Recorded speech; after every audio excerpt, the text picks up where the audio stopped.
નમસ્કાર વિદ્યાર્થી મિત્રો, આપણી જે પ્રોજેક્ટ પ્રવૃત્તિ બુક છે ધોરણ 7, જેનું આજે આપણે સંપૂર્ણ સોલ્યુશન જોવા જઈ રહ્યા છીએ.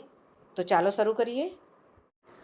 તો જોઈએ આપણી પ્રોજેક્ટ પ્રવૃત્તિ બુકમાં જે 4 નંબરનો આપણો પ્રોજેક્ટ છે, જેનું નામ છે મારી વાર્તા. નમસ્કાર વિદ્યાર્થી મિત્રો, આપણી આ વર્ષે જે 6, 7, 8માં નવી સ્વ-અધ્યયન પોથી આવી છે, જેનો ભાગ 1 અને 2 તેમજ આપણી જે પ્રોજેક્ટ બુક પણ આવી છે. તો આ બધાનું જો તમારે સંપૂર્ણ સોલ્યુશન જોતું હોય તો મારા પારુલ ક્લાસીસ પર તમને એ મળી રહેશે.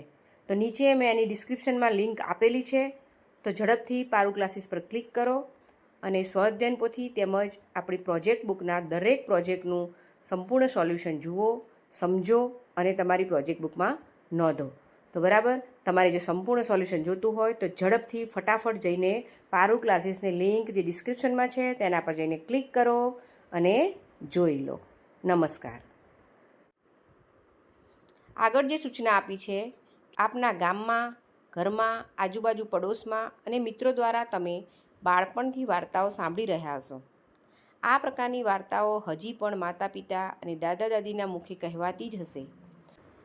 આવી સ્થાનિક વાર્તાઓ જે શાળાના પુસ્તકોમાં ન હોય અને સ્થાનિક બોલીમાં જે રીતે તમે સાંભળી હોય તે તમને યાદ જ હશે. આવી તમે તમારા ઘરમાં અને ગામમાં સાંભળેલી વાર્તા નીચેના ભાગમાં લખો.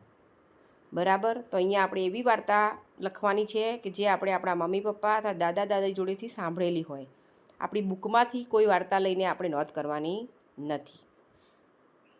તો જોઈએ આપણે, જેમ કે વાર્તાનું નામ છે, મેં અહીંયા એક વાર્તા લખવાનો પ્રયત્ન કર્યો છે. જુઓ, વાર્તાનું નામ છે ઘરડા ગાડા વાળે.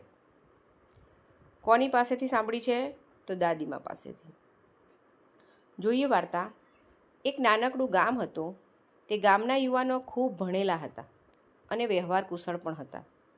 ગામના નાના મોટા પ્રસંગ સાથે મળીને ઉજવતા અને સંપીને રહેતા હતા. એકવાર ભણેલા યુવાનોને પોતાની વિદ્યાનું ઘમંડ થયું. તેઓએ વૃદ્ધોને જાનમાં ન લઈ જવાનો નિર્ણય કર્યો. જાનમાં માત્ર યુવાનો જ ગયા. જ્યારે કન્યા પક્ષના વડીલોને તેની જાણ થઈ અને તેઓએ જાનમાં આવેલા યુવાનોનું ઘમંડ ઉતારવાનો નિર્ણય કર્યો. તેઓએ જાનવિયાઓને કહ્યું કે ગામનું તળાવ ઘીથી ભરી આપો તો જ કન્યાને પરણાવીએ. યુવાનો વિચારમાં પડી ગયા કે આટલું બધું ઘી લાવવું ક્યાંથી? તો યુવાનોને ચિંતા થઈ. તેમની ચિંતા જોઈ સંતાઈને જાનમાં આવેલા એક વૃદ્ધે યુવાનોને જણાવ્યું કે પહેલાં કન્યા પક્ષને તળાવ ખાલી કરવાનું કહો. યુવાનોએ કન્યા પક્ષના વડીલોને જણાવ્યું કે પહેલાં તળાવ ખાલી કરી આપો, પછી તળાવ ઘીથી ભરીએ.